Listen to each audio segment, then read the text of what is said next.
All right.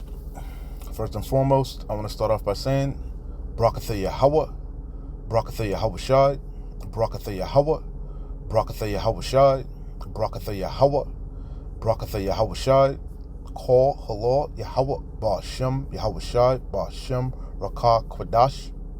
Shalom to you sincere Akim out there listening, learning, and pushing this truth. And shalom to the few sincere Akwath that are out there listening and learning as well. With that being said, I don't want this to be edifying. As usual, I'm going to go into Rakah Kwadash.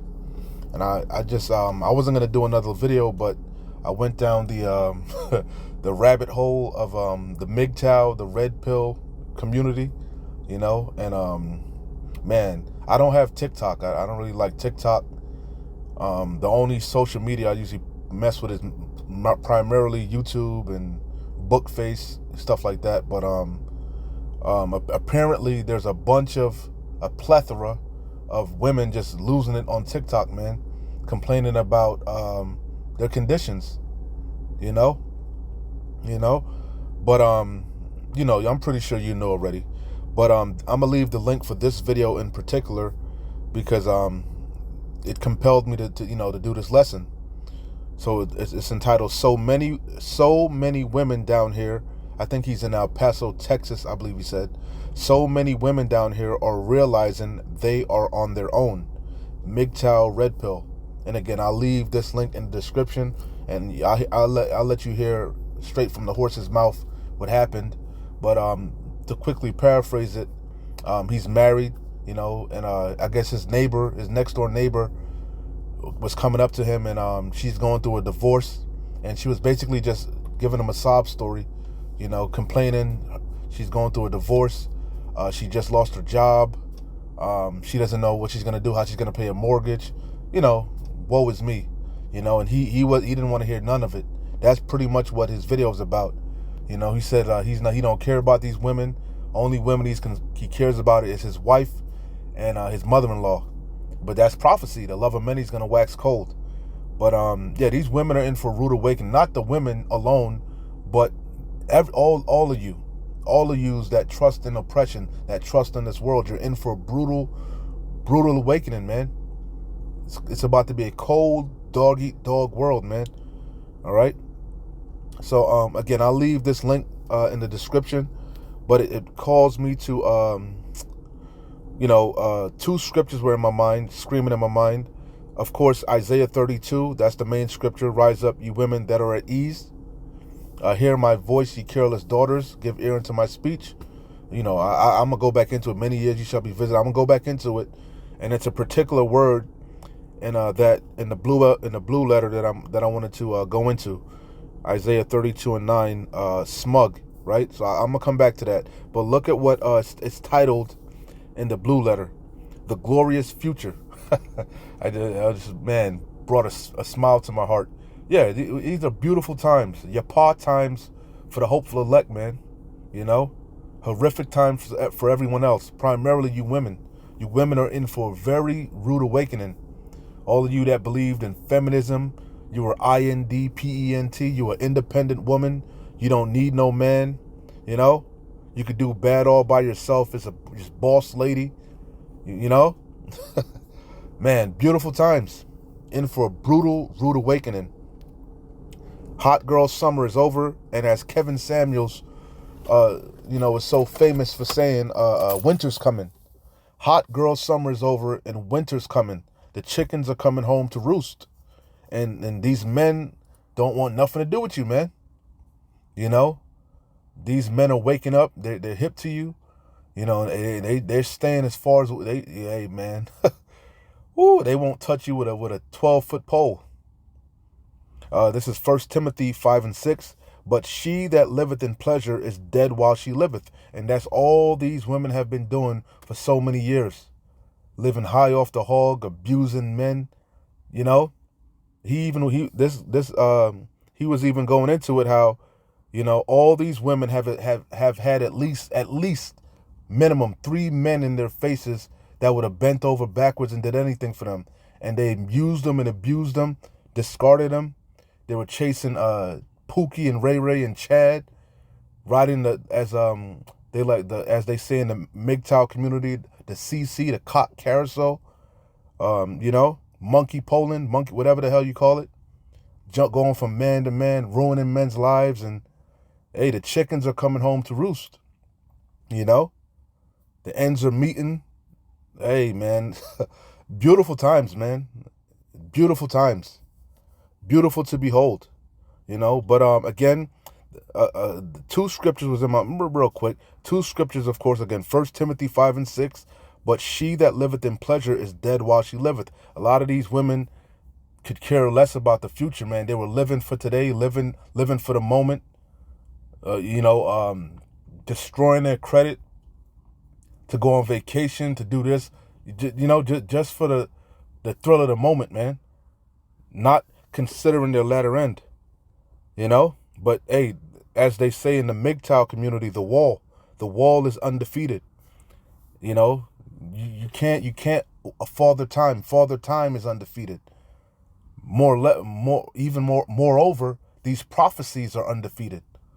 All of these prophecies are going to come to pass, every one of them. And they're screaming, and you ain't seen nothing yet. It's only going to get worse and worse. And it's looking like it's getting exponentially worse as each day progresses. And that's why we always mention Isaiah 4 and 1. 7 women are going to take hold of one man. Okay? We in them times, man. Beautiful times. Especially for the Israelite man. The Israelite man been eating shit for forever. That's all we know. It's eating shit. But now Yahweh Bashim Yahushai is going to give us fame. He's going to vindicate us. He's going to set us on high. Hey, man, we in beautiful times, man. Beautiful times. So again, Isaiah 32 at the top, the blue letter titles it The Glorious Future. Israel, Yasharalah's ultimate deliverance. But I want to hit 32 and 9. Right? Rise up, ye women that are at ease. Hear my voice, ye careless daughters. Give ear unto my speech. Right? I'll read verse 10. Many days and years shall ye be troubled, ye careless women. For the vintage shall fail, the gathering shall not come. I want to read it in the NLT. Listen, you women who lie around in ease. Listen to me, you who are smug. In a short time, just a little more than a year, you careless ones will suddenly begin to care. And they're beginning to care. Hot girl summer's over and winter's setting in. Reality is starting to set in. To the whole world, but I'm primarily dealing with you women. So I wanted to look up the word smug, because that definitely describes these women to a T. This is the epitome of the Babylonian women. This is what feminism promoted. Smug, having or showing an excessive pride in oneself. That's the prophecies. They shall be lovers of self, heady, And especially with the advent of social media, it allowed all these women to really put themselves upon a pedestal and be worshipped, idolized by these simp ass niggas, man. Lonely fans. They had so many avenues to get to the bag. So much so even these big Shirleys, women that in the past wouldn't, you wouldn't be caught. No man would be caught talking to them ever. Even they were, their inboxes were flooded with excuse my French, dick pics. Thirsty niggas trying to, bend over backwards. And what do? They shitted on all those men. And they just went. They would. A lot of them were just using social media to stroke their ego. But them days are over. Men are watching you now, but they ain't saying nothing. All your stories, all your pictures, they're watching, getting them views, but they ain't nobody. Now you crying and complaining. Ain't nobody trying to play Captain Save-A-Ho no more. Beautiful times. So again, smug, having or showing an excessive pride in oneself or one's achievements. I'm INDPENDENT. I'm an independent woman. I'm a boss bitch. I'm a bad bitch. I don't need no man. I could do bad on my own. You know? Keep that same energy. Keep that same energy. So I'm gonna close out here. Again, I'll leave the link for that video in the description. I just kind of got caught up in the rabbit hole. You know, it's a plethora of videos, man, especially on TikTok. That's all you see. You see a bunch of women complaining and effeminate sodomitish men complaining, because real men don't complain. Real men just, you know, get down and dirty, get it in the mud. Real men are just gonna do what they gotta do, because men know there's nobody coming to save us, you know. So, but women for so long have sleazy E, the government, Big Brother has been, you know, at your what they call it, beck and will, and every call, you know, they would run to your aid. But them days are over, you know. Them days are over. All them benefits, as it's gonna go into, are drying up. The teats are drying up, and you ain't seen nothing yet. Rise up, ye women that are at ease. Hear my voice, ye careless daughters. Give ear unto my speech. Many days and years shall ye be troubled. Yeah, we entering. Hey, look like. Hey, I keep saying it. Look like you limping into 2025, and 2025 you gonna have full blown Jacob's trouble, and that shit is terminal. It's a grave disease. The only cure is Yahweh Bashem Yahweh Shai, and that Thawa, that hedge of protection, that spiritual mark, you know, being exempt from judgment. And it's going to be first and foremost upon the men of the Lord. Then shall be known who are my chosen. Then shall be known a prophet has been amongst you. And that's why Isaiah 4:1 is going to come to play. All right. Matter of fact, I got to get it in the blue letter, because Elder Malcolm brought it out, and it was so beautiful what it said in the blue letter. It's plain and simple. You can't get around it. You know, Isaiah 4:1. And in that day, we're in them times. You ain't seen nothing yet. They gonna come flocking, and majority of you women gonna get the door. You gonna get the stiff arm, the Heisman. The true men of the Lord. We ain't looking for you, you proud ass women. You know, we're looking for. Hey man, we gonna be. We want nice, clean girls, tenderonis.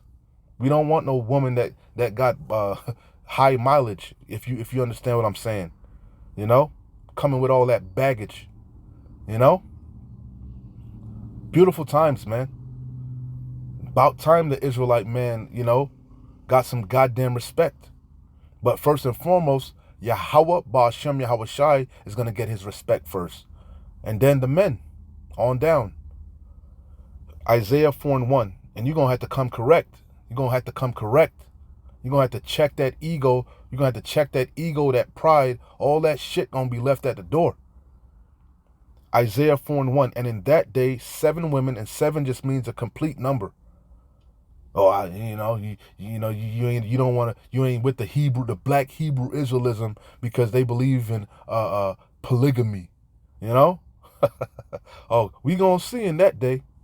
And in that day 7 women shall take hold of one man, saying, we will eat our own bread and wear our own apparel. Only let us be called by thy name, to take away our reproach.